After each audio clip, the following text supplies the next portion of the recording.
Hello, everyone, and welcome to the Talking Ayahuasca show. So we have the usual suspects with us today. We have Laura, Massey, and Andrew Bartzis. Hello, Laura and Andrew. Hi Dale. Hi Hey everyone. Gail, how's it going with you? Yeah, good, thank you. How are you guys? Doing good today. Good. Yeah, we're good. So we're going to be talking about ayahuasca, our own experiences, our understandings of ayahuasca itself. So let's start with you, Laura. Ayahuasca, what does it mean to you? It's quite a mixed bundle. It means a way to elevate my journey, um, which is always great, but it's how you get to that elevation, which can sometimes be a bit sticky. So, my first ayahuasca journey was what Andrew calls a diamond experience. So, I had what he says I needed at the time, and that was an incredible, very, very positive, wonderful experience with ayahuasca, connecting to many things, Native Americans, everything that I'm really in tune with. And the second journey, which I had with you, was was more challenging for me. So it. I know it gives you what you need at the time, and I understand that. So I've learned so much from grandmother ayahuasca. And Andrew, what does ayahuasca mean to you? It's like, what's your favorite movie? There's no one singular meaning to it. Everybody gets something different out of it. I will make a couple statements up front. Ayahuasca is not for everyone, especially if you've been on depression medicine before. The standard rule for all Aya groups is if you've been on a depression medicine, you have to be off of the depression medicine a minimum of 5 years for you to have anyone of a decent journey. Depression medicines greatly affect how you process the journey, as well as allowing depressive concepts through in the journey. With that being said, my first set of experiences were quite challenging. I was letting go of people, places, and things I didn't want to let go of, but in the journey, it showed me if I didn't let go of them, I wouldn't continue on my journey because they weren't going to be a part of my journey. And then as I began getting more and more into the grander understandings, ayahuasca reminded me over and over again it's not about the experiences you have in the journey, it's how you deal with it outside of the journey. And it's how you re enter that journey space without the need of the medicine. The medicine is a grant, it never truly leaves you. And you understand that blessing, that unique blessing that is being offered from the medicine, you don't need to do 10, 12, 20 sessions. And there are a lot of people that do that and don't want to shit on them, but you don't need that many. It shouldn't be your religion. It was never meant to be it. It was meant to be something that got you over the hump of spiritual growth or stuck in a situation where you needed the medicine to remind you of the magic of the other fabrics of reality. Many different Shipibo traditions believe different concepts, different things, but we were not raised in those. We were not raised on those ancestral spirits and communications from the forest. Many of us were raised in a concrete jungle, having no connection to our ancestors, no connection to the other ethereal realm beings that are ever present everywhere, and how to commune and communicate with them. In my off times from ayahuasca, I learned far more than I ever learned on it. The journeys that I had and the journeys that I led were also preordained, part of the karmic journey of being a teacher. And as I began to realize the greater concept, I will say this as a brutal word: there will be no ayahuasca in 10 years from now. All of the ayahuasca will have used up, all of the ancient vines will be gone, and it'll only be those that are protecting the final groups of it. And then there will be no more medicine available in mass for people. So it's not about get out and run out and do it. It's knowing that once is enough. And there are times that you do more, a handful of times in a lifetime. And I know that's contradictory to many, many, many of the other teachers out there, but that's what ayahuasca taught me. How long does it take ayahuasca to grow, Andrew? Is it 100 years? To be usable ayahuasca 75, I believe. Okay, yeah. And we're getting to that point now where we've almost used all of the resources. Yes, by the end of the decade, by the end in the less than 10 years, there will not be what is known as ayahuasca vine left and chacuna to mix together in the original format. There are plenty of other plants that produce DMT, okay, but it is not the same experience as ayahuasca. So, Dale, what's your perception and experience with ayahuasca? How do you see ayahuasca? I saw, so at the start I was a bit nervous about it, but once I got over that nerves, it was kind of like an opening for me to experience the infinite world and the grandmothers. And it allowed me to see what was beyond the veil and just stuff I was avoiding. It was like my first journey was amazing. And the taste of it, ayahuasca tastes awful. And me and Andrew have gone over this before. Yes, Like yes. the taste of ayahuasca makes me gip. And I remember when I had my second cup, I actually started gipping because of the taste of it.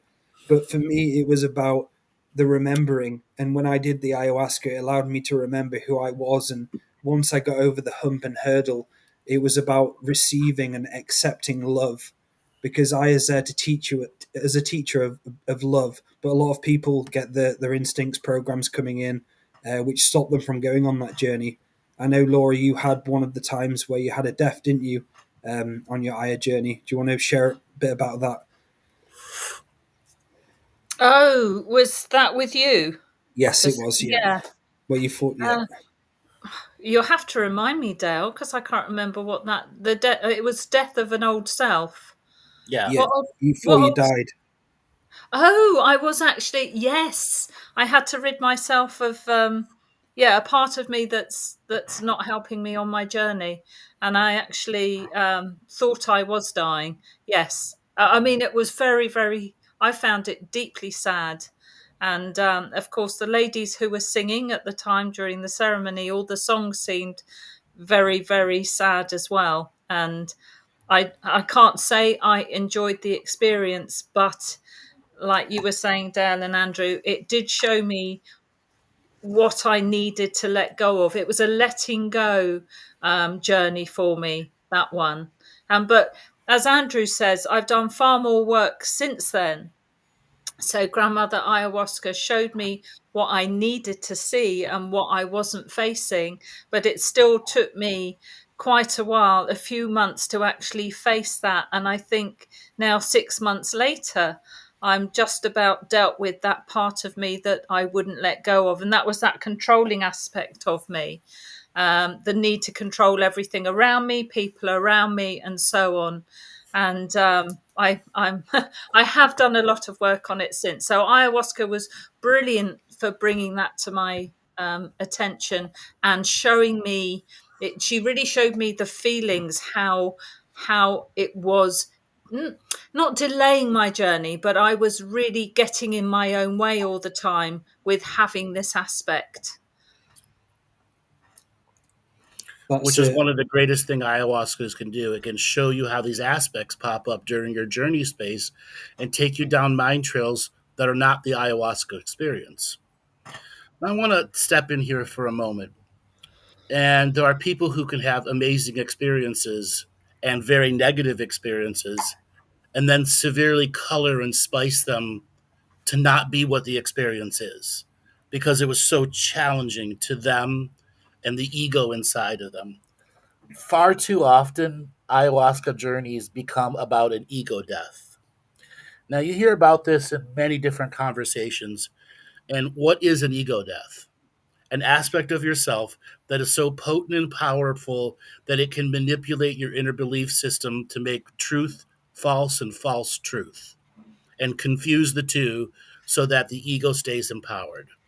And there are certain subject matters that involve spirituality that when one takes ayahuasca, the only way for you to experience the ayahuasca and its a unique message is to go through the ego death.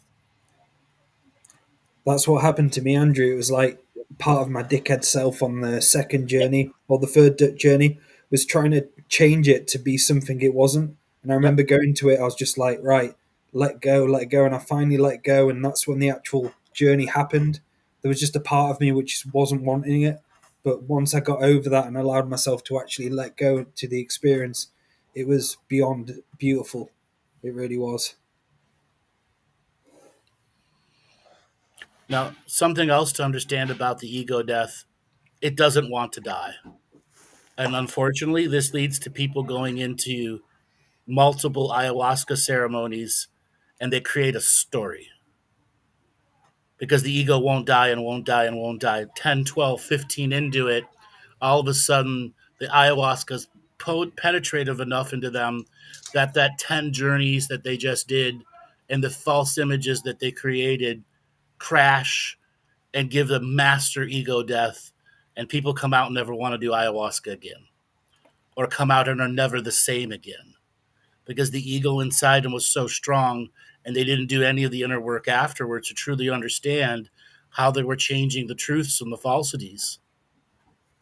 So, what does that do to the person who has that ego death, that shattering, when they come out after that? And you say they're very changed.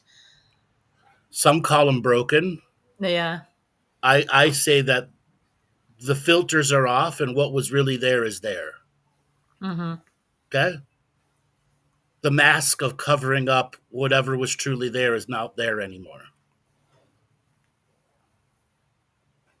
Okay? So, other than ayahuasca, are there other ways that an ego death can be brought Sure. about? Most high level journeys that include hallucinogens have a form of ego death if you have a spiritual intent from the beginning. Now, there are other things like cannabis. It's not about an ego death. It's about the activation of happiness, and then can you maintain the activation of happiness? The same thing with mushrooms, though. There are mushrooms that are a unique form of teacher spirit and will not allow you to enjoy the journey. They're going to put you on a path of this is going to happen and repeat and repeat and repeat until you learn the lesson.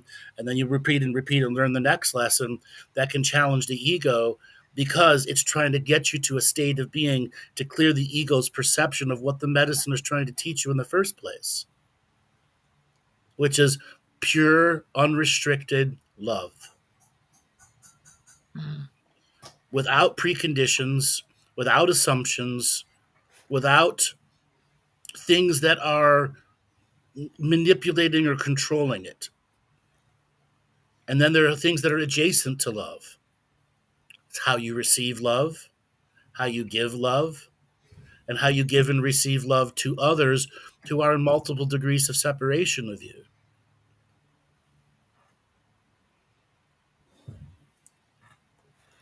So, someone who's had a massive ego death through Aya, as you were saying just now, would find it actually quite difficult to live in the world again because they had covered their authentic self up so much with the layers and layers of ego that they almost don't know themselves.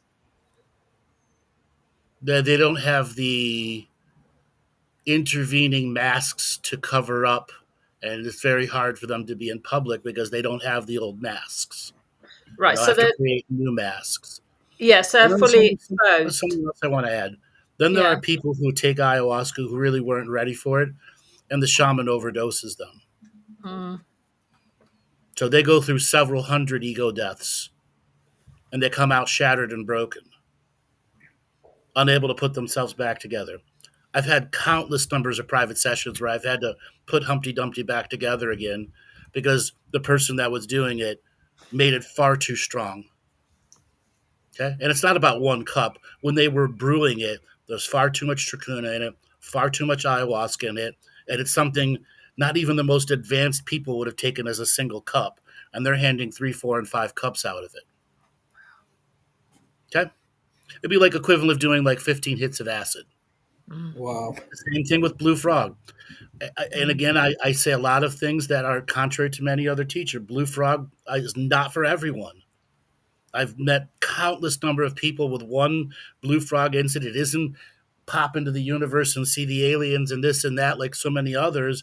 Their mind, their spirit is not ready for that. Okay? Or they're gone too far and the shaman didn't understand how to bring them back into their body. And they spend 5, 6 years confused about life.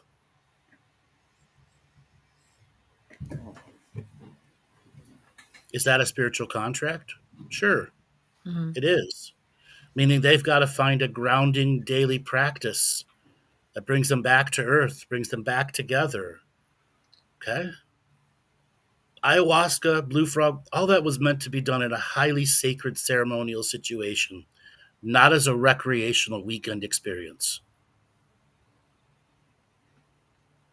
And I think it's important to actually process the teachings of ayahuasca, because for me, each one of them, I went back, I processed it and did loads of different inner work to kind of advance it. Like for me, like the Bear Lodge teachings, Founder Being teachings, I made sure that I went back the next time and I actually learned from the last experience. And I think a lot of people don't really actually, They don't do know that. the, yeah, No one tells them. yeah, Mm. Or they didn't have enough of their own inner work experience to even realize, hey, you should do a lot of inner work before it and then learn from it a tremendous amount of inner work afterwards. Okay? They just I have the experience and they chalk it up to like a roller coaster ride, something else you did on the bucket list. And it has no sacred ongoing value to them. I remember how much preparation we did with you in mentorship Yeah. way back then, and I think we had to have 3 of our own ceremonial fires, Hmm. um, and sending energy forward, which is something Dale and I did the last time we did it. Um, Sending the energy forward to our future selves for the experience and so on. Because There was that tells ayahuasca you are ready for the multidimensional experience. You have learned the rules of love, and we can start the journey on equal footing. All too often, the journeys are not started on equal footing, and that's what ayahuasca is trying to do you when you're going through the purgings, tops and bottom. It's trying to get you to an equal footing with it, to be a signature frequency match for the uniqueness of what Aya's trying to teach you, and maintaining that signature frequency match 6, 7, 8, 9, 10, 12 hours. That's a little bit like the dragon energy, isn't it? You have to be Similar. equal to that. Yeah, similar. Yeah. Yeah. Yeah. because I remember I was doing prayers, like allowing myself to send prayers forward in time, to allow my body to be relaxed, not actually changing the experience, but allowing the prayers to allow me to receive and open up. And a lot of people don't do that groundwork, and it's so important to start doing that, getting yourself ready, prayers forward, your body's relaxed. You're not trying to change the experience, but you're just trying to allow yourself to let go. And that was important for me doing that. And you mentioned that for me to do it, Andrew, and it really helped me. Something else is we talk about it here on this show, but very few people actually practice it. Okay? Mm.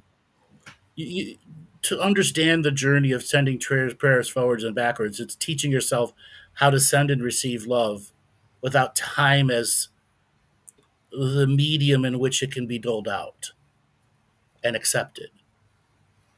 And there's a grander philosophy there, which is we're multidimensional, multifunctional beings who don't need singular time.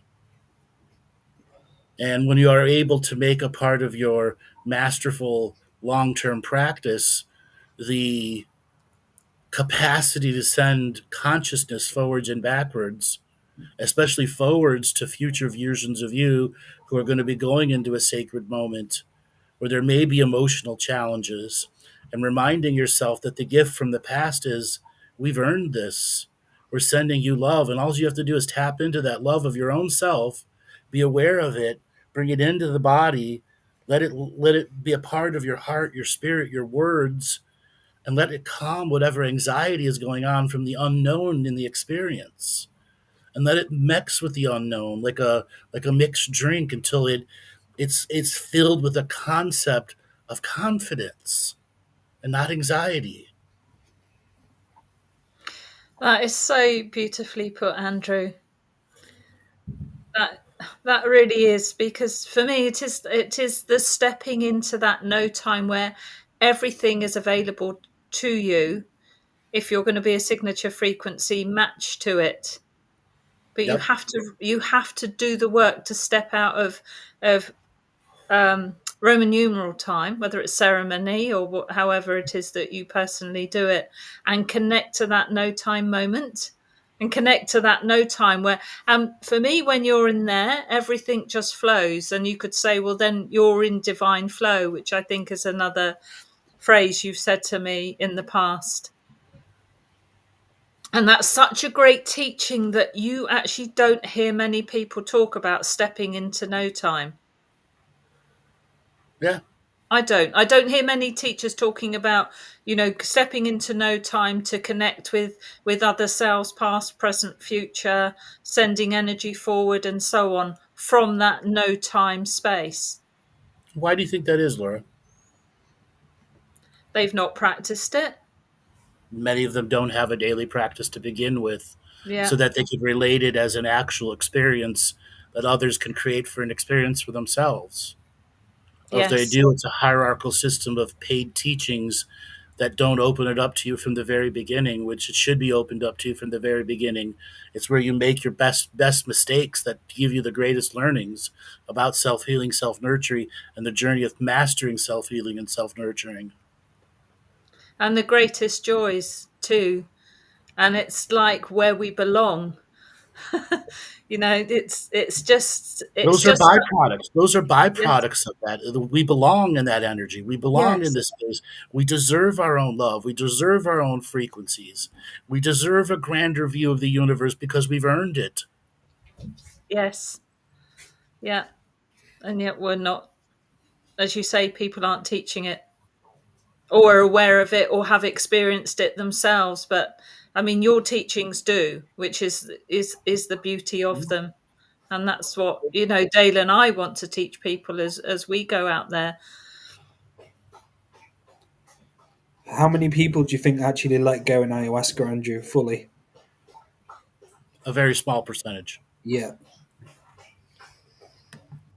Very small percentage. Well, we know I didn't last time, Dale, but the first time I did. Yeah, yeah. It was just a different container, obviously working with Andrew's mentorship with, Martina. That was no, Laura. That was a culmination of all your work. Okay. All Okay, right. Yeah. and you earned that diamond level experience. Okay, Mm, you earned it. Don't ever diminish that. You earned it. Okay. okay. Yeah. Think of how much that unique experience has transformed so many aspects of your life. Yes. Okay. Yes. Totally. The last one was much harder, but you said to me when I said, "Should I do it?" Well, I said it won't be the same. Yeah. Yeah, and you were right. And yes, it beat me up somewhat. I beat myself up because I wouldn't let go, would I, Dale?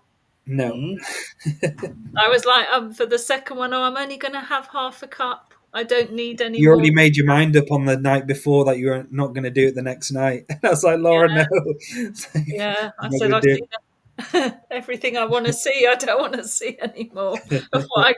what that aspect of me is like. So I didn't get the fullness of the journey that I could have got. I was chicken shit, Andrew. Mhm. Mhm. No, I've had my chicken shit moments in my journeys too. Like I don't want to know anymore. Yeah. I've had enough of my asshole self showing me all the shit I'm doing wrong, or just taking over and trying to go super galactic for no fucking reason, other than to prove to myself I could do it when I was on medicine, which had no grander experience other than being able to do it while on that journey and seeing these beings. But again, it didn't give me a grander experience. It limited my experience. Interesting. Okay. I know I can do that level of communication. Why would I need to do it on Aya? That was Yes. my ego forcing the skills to connect to those other things and taking away from the grander jury. And Aya's going like, ha ha, showed you. Ha ha ha ha. Can you come back to reality now? Ha ha ha ha. Okay? Laughing at me. Laughing at me. And my ego, are you laughing at me? Aren't you supposed to love me? I'm going to go deeper into the universe. I'm going to find it and bring it back to you, bitch. That shit didn't work. Just wasted a whole journey. Yeah, I my know. journey Go on, was, Dale. Go on. was so I'd say life changing. Like I think of it and it just inspires me. Like I had the founder beings one, the Bear Lodge teachings as well. And I was just in the Bear Lodge for hours, just being shown all these different various things, and even thinking about it makes me smile. And it really allowed me to realize how special I was, Yep. and how unique and how connected to spirit I really was. Yep. It was phenomenal. It really was. My journeys were amazing. Yep. See, Showed for you what me, you I needed. have those experiences without the need of the medicine, Mm, which was Yes. ultimately the grander message that Aya taught individually, specifically for my signature frequency match with it. Okay. I don't need the medicine to do it. When I need the medicine, it'll be there. But until then, ever since I was a very young child, I've been able to tap into the medicine space. I just didn't realize it was called that. Everybody does it. yes. Yeah, I've been able to do it with my vision since the first ayahuasca. Hmm. And the route to that for me was always joy. Yep. Joy, happiness Yeah. of being present in your body. Yes. Without having to throw up. Without Oh, I needing a even learned bucket. to be happy as I was throwing up. And Yes. bottom and top at the same time. Oh, this is so great. Get it out. Oh, get it out. I learned to even bring bliss through that. Fuck yeah, it's coming again. Something I can't alchemize. Blah. So people who go on and on having ayahuasca journeys, what are they doing to their long-term evolution? There's no Their cookie long- cutter way to explain that one. Everybody has a karmic relation to what the medicine may or may not show them, and their Mm, capacity to may or may not see, depending on the value and strength of the ego, the value and strength of how much you're in your body. If you're one of those people who just can't be in your body, constantly in a state of anxiety, constantly using the adrenaline glands too much, you're going to want to move around during your journey and you're going to limit its experience. And I'll be blunt. If you are one of those people that gets up and moves around and talks and plays music during your Aya, you're not doing Aya. You are not surrendering. Yeah. You are in full denial of the experience. You should be laying still like a dead body 10 hours. And if you need to get up to purge, you get up to purge, swish some water. If you want to drink some water, great. No more than 10 minutes, and then go lay right back to laying down. But those people who are full of adrenaline, full of anxiety, they have the itchies. They cannot lay down. And every 5 minutes, they're getting up. Every 10 minutes, they get up. Every time the clock tries to erase being a clock and enter no time, they get up and reset the clock to being in time.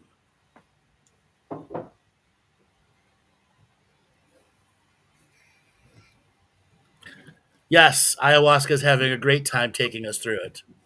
And other times it's having sad moments because it wanted you to be closer.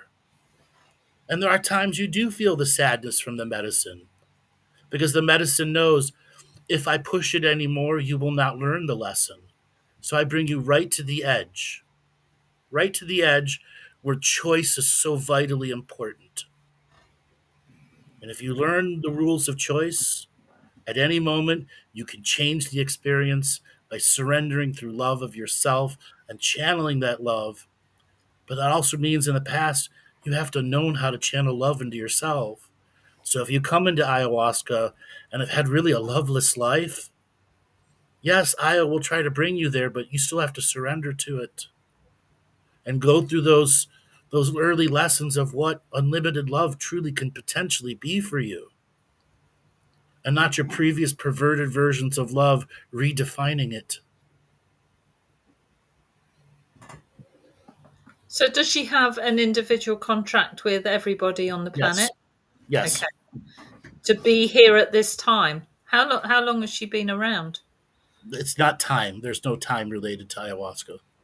Oh no, of course not. It's no time, isn't it? Okay. Yeah. Yeah.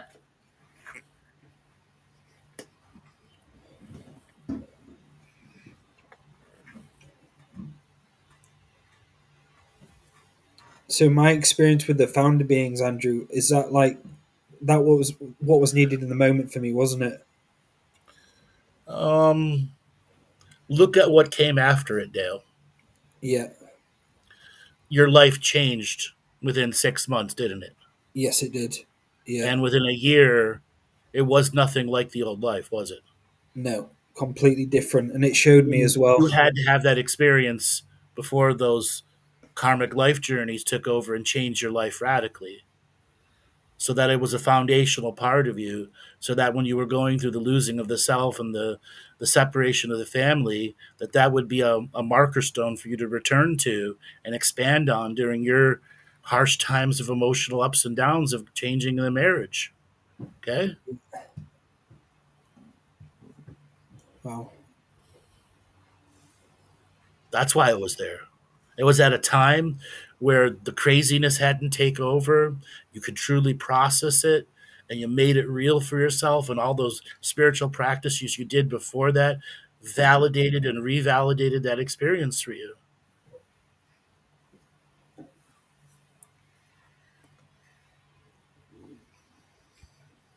Now, what can you do to make it real without the medicine at the time where nothing's the same anymore?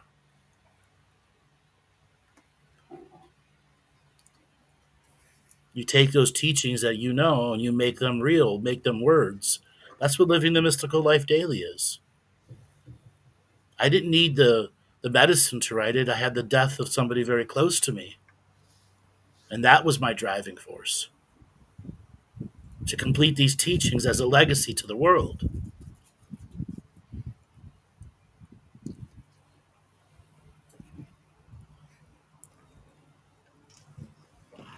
That was a lot like me with the psychic surgery when my dad died. That's when I, did the training and wrote the book and started Yep. to teach people. It inspired me in that way. Yep.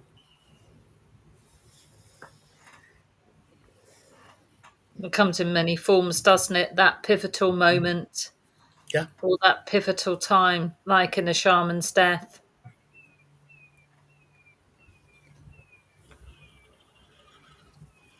It brings about that change. Hmm.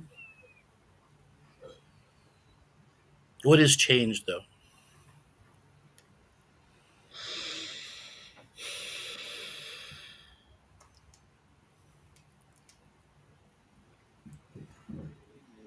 Choosing newer path, choosing a different path, Natural separation of evolution. densities.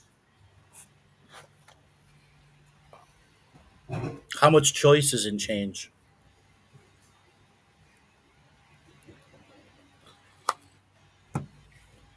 Only the choice to accept it. And then follow through with it, Yeah. commit to it, hold yourself accountable to it, and then return to that choice. That change is real into you. And then change becomes a choice every time. A choice we must maintain with what? Our willpower. Mm.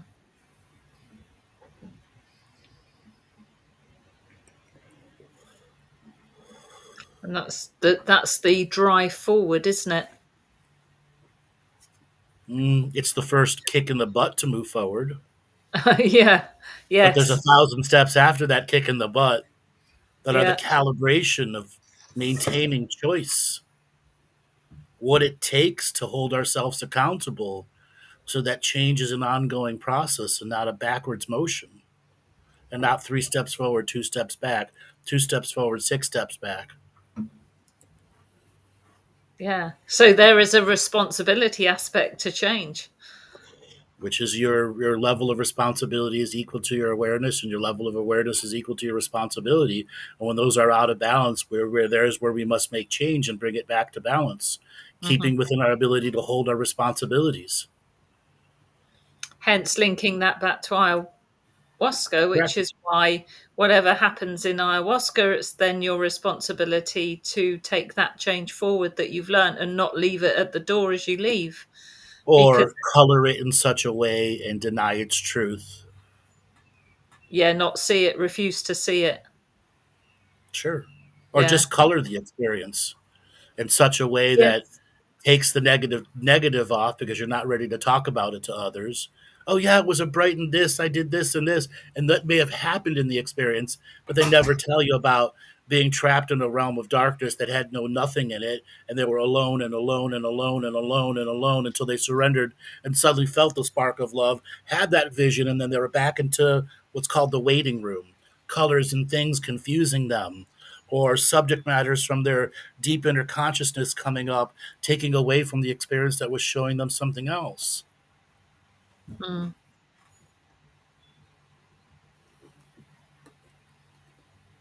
Yeah, the not letting go in the journeys is just beats you up the Sure. further the more you Because don't it's so let go. hard to let go. Yes, Okay. yes, yeah. That's what I found the second We journey. aren't we aren't taught that at a young age. So it's very foreign to everyone. It's a very much learned experience that just like it's like an acquired taste, it's an acquired experience that takes time to develop. Yes, because I think in that surrender, you think you're not going to retain any control. Well, I guess you're not. That's the whole point of the surrender. But it Mhm. doesn't stop you being sovereign because sovereignty is a choice. Well, it's many choices in an Mm. algorithm of many situational choices that give us choice points of adherence, which we must learn to break. So what happens when you go into ayahuasca with ego? It just kicks your ass, doesn't it? Pretty much. Everybody's journey is going to be different. Yeah, No cookie cutter way to describe it. yeah, Okay.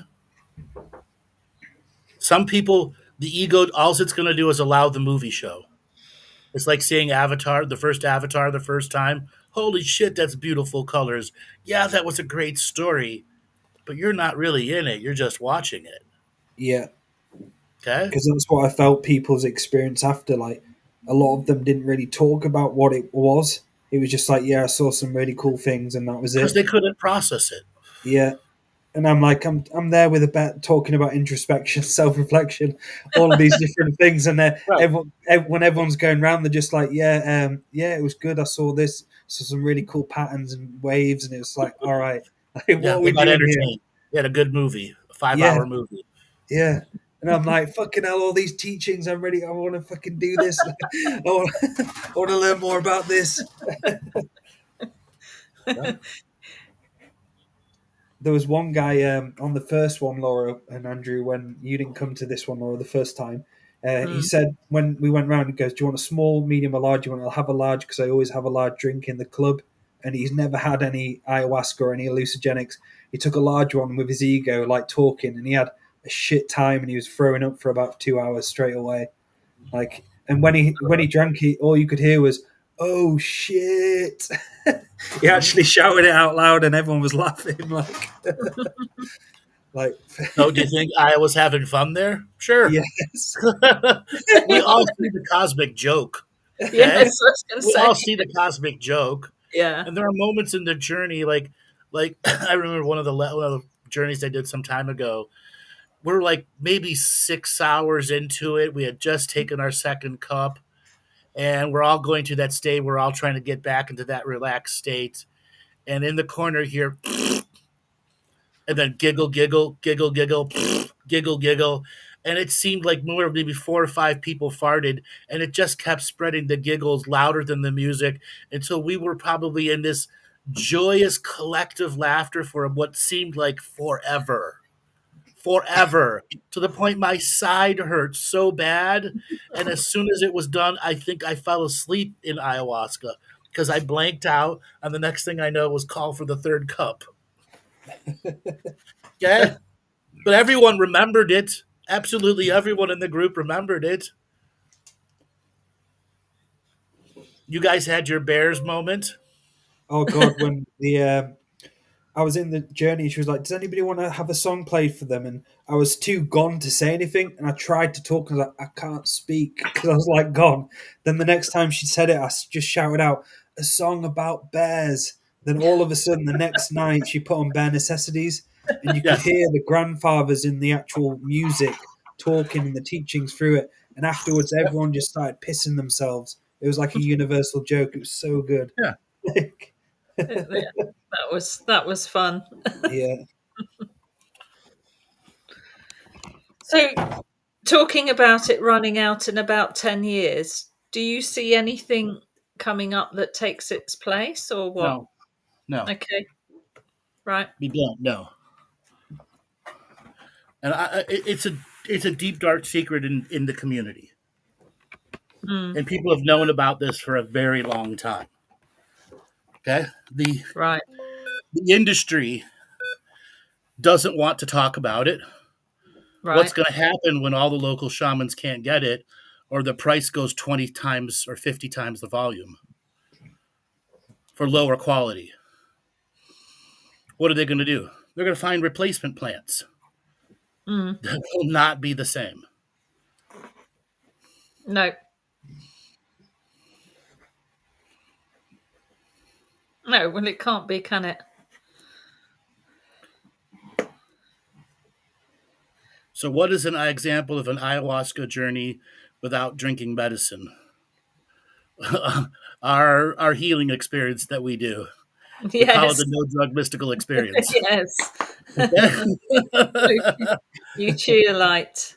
The Lucia light, the flotation tank, hyperbaric chamber, the deep tissue massage, the PEMF mat, in combination, that gets the body, mind, and spirit into the body, into alignment, and into visionary space without drugs. So That's why I sometimes, do it. actually, yeah, in my experience, I mean, you don't necessarily have to do any of what you've said there, the sage cleanse, the fire ceremony. I mean, it's all great.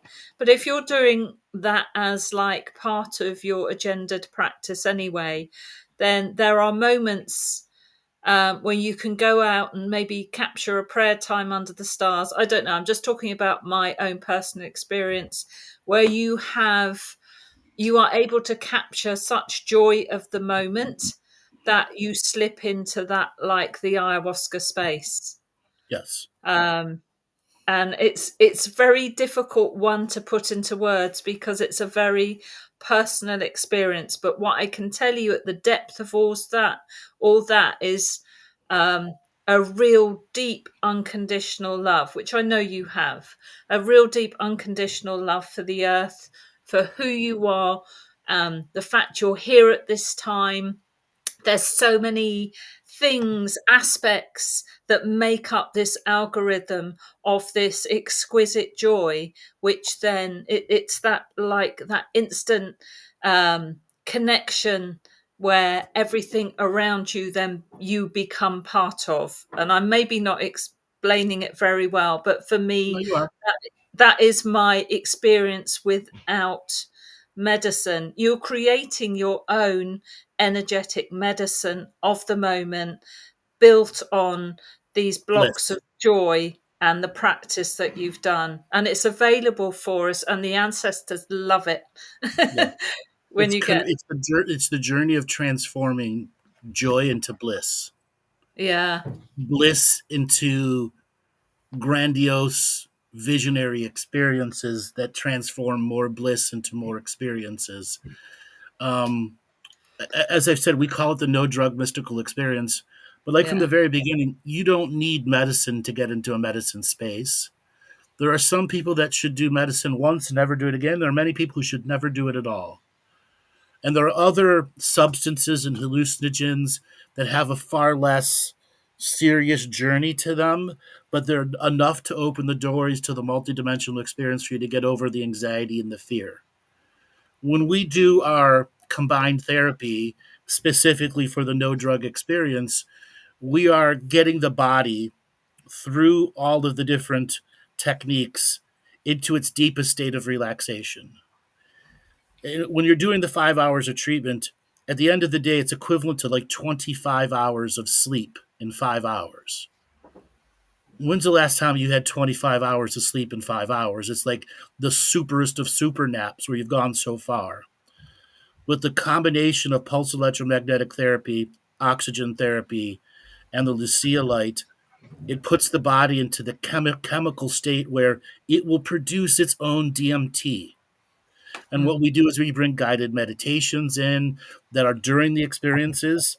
But after that 5 hours, when you go back to your room and you're in that state of relaxation, it doesn't go away. You're still available for you. That's why we do it at a place where you can have that time to do the introspective work afterward, to return to that space. And then when you repeat it day after day after day after day, a lot of people that are doing the 4 day or 5 day or even the 3 day experience, 2, 3, 4 weeks after, they're still able to enter that medicine space and not need actual drug to convert that space to prove it's real. Yes, I never thought of that before. I've always thought of it as the since you introduced it, the no drug mystical experience, but reconnecting to that medicine space. Yes, it Yep. absolutely does that. It's like you drop so many layers, don't you? Because you're dropping the Yep. programming. You just drop and leave so much behind. You're just left with the exquisiteness of your authentic self. That's right.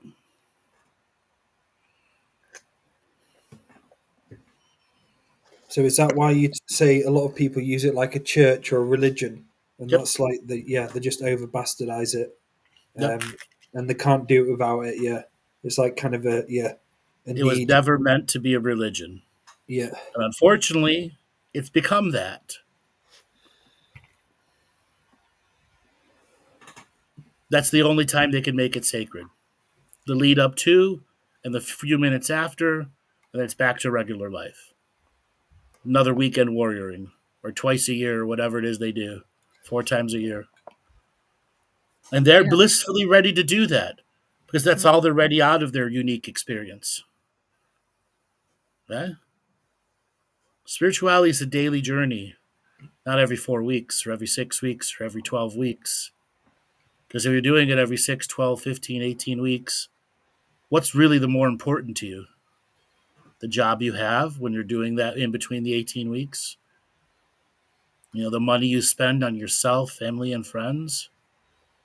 And a lot of people that's fine for them because they have to live this life. They have a karmic journey of giving away their power to the job until they're retired and have to figure out what's new for them. And there are other people that are new to the work experience and they want the vanity things, and there's nothing wrong with that. They want the good things in life. They want to have the good car, the nice house, be able to go out and do stuff because it's part of the karmic journey. But when you want to learn to balance the infinite potentials of the universe as a responsibility of awareness, you must find balance between all of them. And that journey to balance is the grand teeter-totter. What am I balancing today? What am I balancing tomorrow? And being on the plan, not the no plan. The plan has love involved in it and allows us to roll with the environment that's coming around us. Today I must balance self-love. Tomorrow I must give to the job so I don't lose that job. And another, you may have to give to the job 2, 3, 4 weeks, and then the balance is getting back into feeding the self, nurturing the self. And so many people end up completely so imbalanced, they don't know where to start balancing all the different things in their life. You start by a little bit here and a little bit there until you are able to peck away at the volume of things that need to be done until the daily experience eliminates the need to have grander balancing moments. It's because you're balancing yourself a little bit every day. Wow, that's beautiful. Well, I remember when I first was starting this journey with you, and you said to me, "You'll have to learn to walk with a foot in both worlds." yep. And then eventually you'll dance between both worlds. Yes, and then Okay? it becomes like, as Jamie Sams says, dancing the dream, isn't it? That's right. That's right. Yeah, beautiful way to live. Mm-hmm. Now, for Ashley's question is what she can do for herself, like in a 3-hour experience that isn't any drugs. Before that experience is more important than during the experience. Okay? So think of it this way. You're going to set it up on Saturday night. I'm intending to do my ceremony to get me to that place. And let's say you decide that on Monday. Tuesday, Wednesday, Thursday, Friday are what you do to prepare yourself to remove anxiety, to remove ego, to remove stress, and to make that environment sacred. Okay? How does one remove stress? All right. On Tuesday, I'm going to tell myself for the next few days, I have to actively look at the word of what is my stress in life. And I'm going to actively tell myself that on Saturday, those aren't going to be there invading my mind. What are anxieties? The same concept. They're not going to invade my mind. The space that I'm going to do in, I'm not going to sage it once. I'm going to sage it 4 times. Why? Because I'm going to do the due diligence so the future me trusts what I did those previous 4 times. Because trusting the self is so vital to allowing the experience for even just a handful of seconds. Okay? Most people sage once every couple of weeks and they don't put a lot behind it. And if you sage 4 days in a row and you really put a little bit more and a little bit more and a little bit more behind each one of those, okay? Then during that 3 hours experience, the day of, well, prepare a meal. Okay, so you don't have to go to the fridge because the biggest challenge of maintaining in that 3 hour space is, I'll just go to my fridge and hold the door open and look at it for 10 minutes and then go back.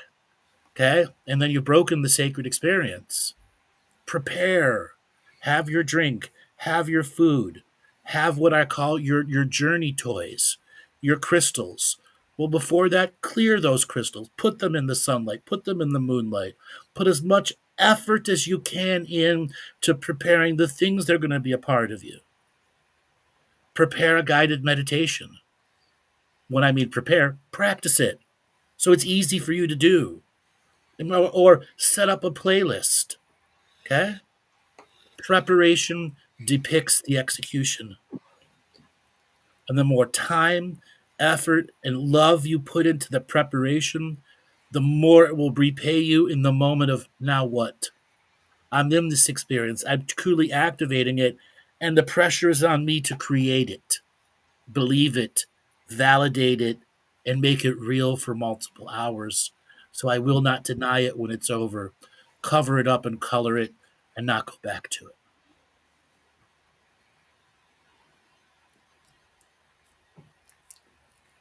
That's a quotable one.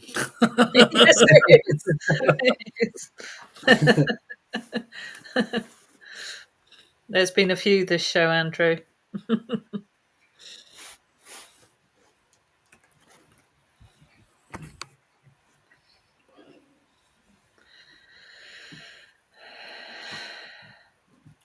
Well, guys, I've got to let you go. I've got to get to my next session. It's been great being on the show with you guys again. Look forward to doing it again. You guys go deeper. Take some callers or something. See what other people think about different experiences. Yeah, sure. Thank you so much, Andrew. All right, guys. Thanks, Take it easy. Andrew. Catch you later. So, is there anybody in the chat who wants to call in? We'll put the link in as well if you want to come in and chat about ayahuasca or just anything we've gone over. Or if you've had an experience or any questions at all, just come in and have a chat with us. The link's in the chat. So just come on in, guys. Yeah. Any questions about it? Interesting, that, Laura, isn't it? That it's not going to be around in 10 years. Yes. I've never come here heard just anybody talk about that. No. Did it come in when it was needed? And Must now have she's been, ready yeah. to go. As Andrew said, like it's part of her karmic journey here. Yeah. A lot like not exactly the same, but Palo Santo is like that, isn't it? It's been absolutely raped, and people have just overused it, and and there's not many of it left anyway. Mm. Yeah, It's like anything, isn't it? It's what you use it for. that's it. And especially with like ayahuasca, it's the sacredness with which you use it. I mean, I guess people do recreational aya then, do they? Because I've only ever done ceremonial aya. I think, people microdose of it as well, actually, which I've heard a few people do that. Okay. So, if you've not tried ayahuasca, what does it taste like for you? What can you describe it, Laura, the taste-wise? Oh, I say it's like an prune. ashtray. It's like literally drinking an ashtray with water. Yes, I was going to say it's like prune juice would be disservice to prunes, wouldn't it? It's just it's I don't know. Yeah, you have to get it down quick. So, what are these questions here? Can you give some perspective on the DMT goddess? I had an experience before. I heard someone describe her in detail, but it was without the drug and a deep sleep. So, what is the question? The DMT goddess, is that so? With myself doing ayahuasca and the DMT, it allowed me to see the grandmothers. I wouldn't really call them goddesses, but I'd call them the ancestors. So it depends what you think and observe. A lot of people have different experiences. Lots of see different beings and animal totems and so on. But for me, I remember the first time, and this Alfredo, this connects to your question as well. So I did DMT in 2012 or 2011, and I smoked it. And when I did it, I basically thought I was dead. Like I literally, my third eye ripped open. I thought I died, left my body pretty much, and all I saw was 7 different ancestors, and there were rainbow beings stood right in front of me. It felt like they were right there, and they were showing me loads of different messages, and there was a roadmap. And this is something I only realized a year ago. I actually saw the roadmap in my 2011, 2012 journey in DMT. They showed me like this board of galactic language going up and down. They actually had a map out and they were showing me it. All the ancestors holding the map in front of me. And I'm staring at this map and I'm like, I can't fucking read that. What the fuck's that saying? And all of a sudden, 10 years later, I'm like, that was a roadmap.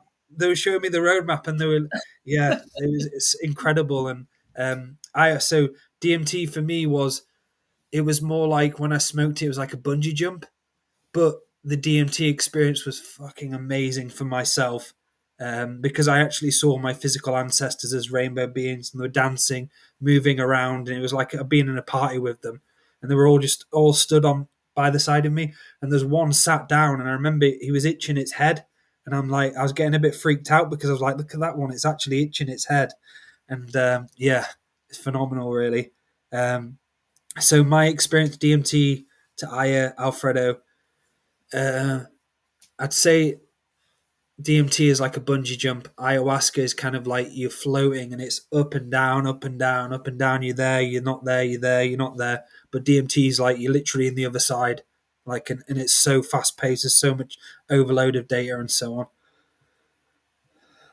So, we got any more questions here? Yeah, so Jerry's saying that he's seen Mama Aya as a young goddess, and or how he met Gaia and myself from being a raindrop to an eagle to a galaxy. Yes.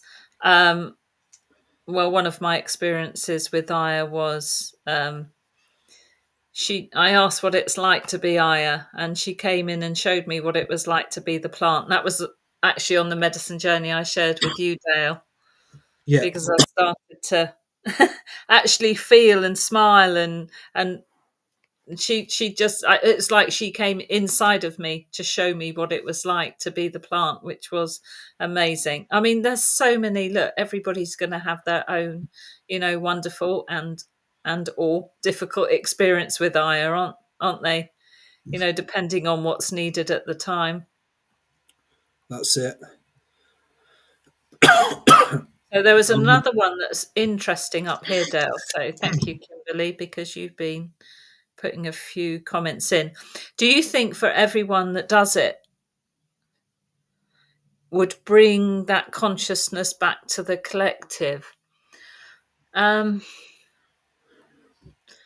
don't know, because not everybody's meant to do it anyway, are they? And when you talk about collective consciousness, I mean, we all know it's an individual journey. So it sounds like the question is saying, like, everybody ought to do it so that we get a collective rising consciousness. But for me, it doesn't work like that because it's all an individual journey to raise the consciousness. How would you take that, Dale?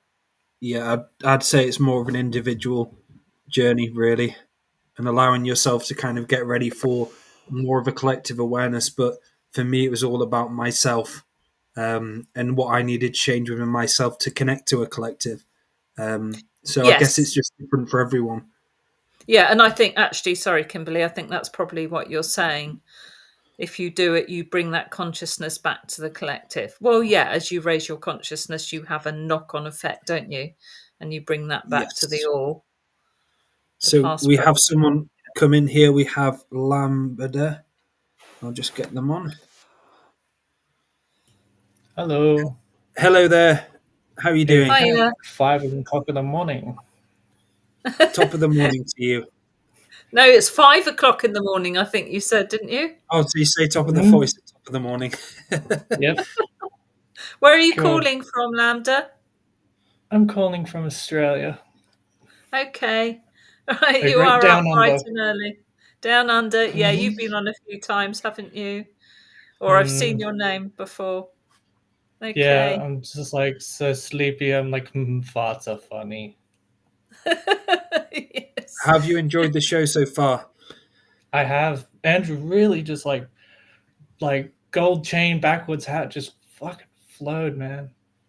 He Yes. has this, doesn't he, when he gets into that flow, and he had quite a few of those. It's beautiful. I love hearing him when he gets into one of those. Mm, So, have you had ayahuasca? I have not. Okay. And have you wanted to? Have you thought about doing it? Hmm.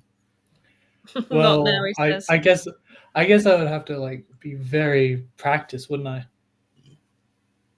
Hmm. Well, I don't know. What sort of daily practice do you have now? Hold on. Do you have a daily practice?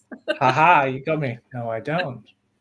What would Okay. be a daily practice? Would it be just prayer That's basic. or Have you heard Andrew talk about the different grades of practicing? The times, like 15 minutes a day and then going up to an hour and a half a day. 90 minutes a day is grade A. Have you heard him talk hmm, about that? I So have, even but I if haven't heard the grading. Okay, so even if you're doing like grade C, which is 15 minutes a day, it's better than nothing. Hmm. Okay. How about we switch it up? What's the most funny experience that you had with ayahuasca? My, um, mine was probably oh, so the purging. So basically, the first time I did it was basically the ancestors said to me, "We're going to take you on your avoidance of ancestral responsibility," and that's what they said. Straight away. The words came out. This is your avoidance of ancestral responsibility, and they showed me all the shit I was avoiding, all the little stuff I was doing, and in front of the kids, and all of these different conditioning programs. And towards the end, I got the joke of what purging was about. And the purging was a forgetting of who they were and the releasing and not able to accept who they were. And it was about the purging was basically karma. So every single person being sick, they were releasing karma. The forgotten was there, and I started laughing and I was crying of laughter because I realized what purging was because ayahuasca had a joke with me. So I went through all those teachings and realized what all the purging meant. So that was probably the funniest part for me was when people were being sick, I just kept laughing and I could just see all of these people go, "Bleh, all this karma, no, gotta get it out, gotta get it out. And I was just like, fuck's sake, this is hilarious. that's brilliant, Dale. That's such a good description of the purging, Yes, the offloading of the karma, of yes. course. That's what Yeah, it, and everyone doing it was karma, karma, karma, karma, karma. The forgotten, yeah. the forgotten. So are you tempted, Lambda? Tempted? Is it something you want to do on your spiritual journey? Is try Aya? With proper practice, yes. I'm Okay. taking the words of advice from you two as well as Andrew. That if I am going to do it, I need to put in grade A, C plus effort. Way better than C plus. Yeah. Well, at least start there. At least start with your Yeah. C plus, and get that going. Otherwise, it would be a bit of a shock for you, I think. That, Mm, like we were talking about before, there's a degree of preparation because one, it costs to do it, and you don't want to disrespect Mother Ayahuasca because you might or get a bit she'll kick beaten your up. ass. Yes, Or exactly. maybe, yeah. No. What about you, Laura? What's funny?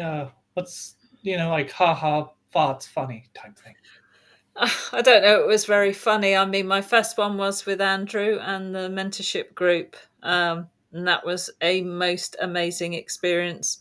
But I remember I didn't know it was Andrew playing the piano in the background, and I heard somebody playing, and I said how awful they were. And I didn't know Andrew that well at that time, and he's always reminded me of it since. I told him how bad his piano playing was, but I can't. It's not like it was a serious journey, and I'm sure we did have a lot of fun during it, but there were just it wasn't that like ha ha moments for me in it, but just such exquisite magic. The first time round, and the second time round it beat me up. As you heard. But look, it's what I needed. It's what I needed. Hmm. Well, that's all I got. If anyone wants to come in here, shoot That's really jokes, good of you. Well done for coming in. Thank you. We appreciate that. And keep up all the good work, or, like start it. Thank you, Laura. Would be good. All right, Joe, eject me. Thanks for Thank calling you. in. Thank you. Colonics are a great self-created sacred purge if you can make it. Yes, Alfredo. I haven't had the going out my back passage on ayahuasca. That wouldn't really. Yeah, that would be a weird experience on ayahuasca. Trying to get up to go to have a shit. Just on the toilet trying. Breath work, yes. Goodness, Jerry. Yes, that's great. Diaclonics yoga, yeah. Beautiful. And that's it. And I think it's like the inner work is very important, but it's not seeing it as I have to do it to be this person to do ayahuasca. That's the wrong way of thinking about it. It's like allowing yourself that you do the work on top of everything alongside it, but you don't have to do it to feel a way. And I remember Andrew talking about that once, and it was very true for me. The need, and obviously you have to do the inner work to able to actually be approved or have a good experience, and trying to move away from that. It's just about letting go and doing it alongside everything and letting love in, because that's what ayahuasca did for me. It was allowing, I had to just let love in because that's all it was, love. And there's parts of me which are scared shitless.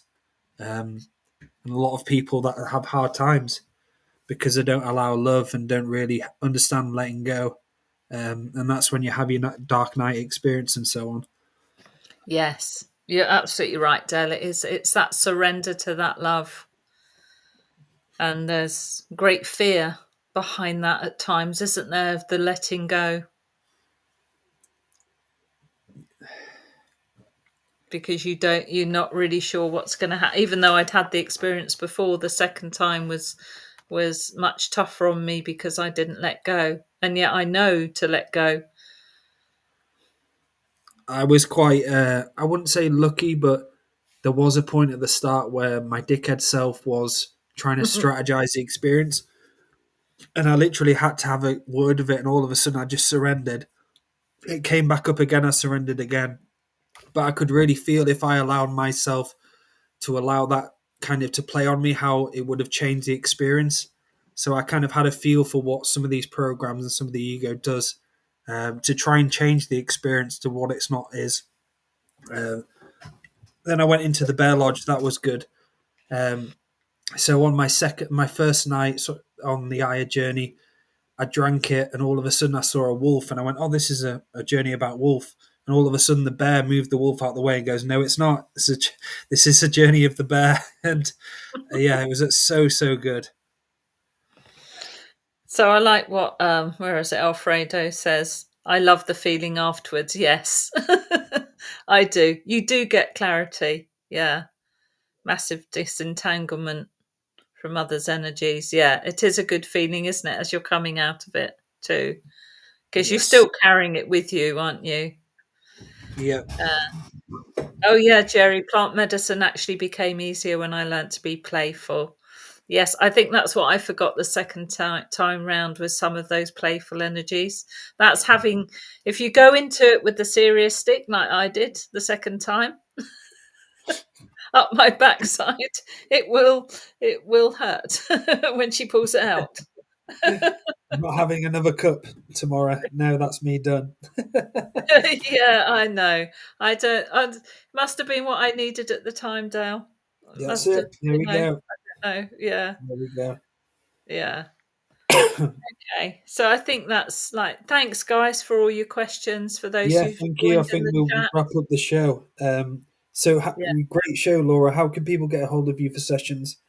Okay. If you'd like to come and sit round your ancestral fire with me, I'm laura2feathers@gmail.com with the number 2.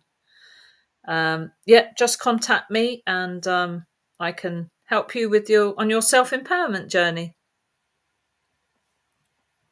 So yeah, we have Bob in the chat. Mine was similar to yours, Laura. It was very sketchy at times. It was showing me all the demons around me in my life. Yeah, we were with Bob when we did it, and he was chasing demon holes. So he was being shown all the demons, and he was just chasing them. Yes, Bob. Yes, I remember burying his head under the duvet next to me. Oh no, he said as they came again. And I remember him going up to get another cup, and he was like, I've got to get this out of me.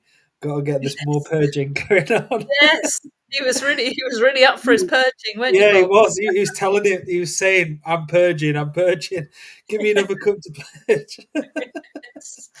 Oh, yes, Rob.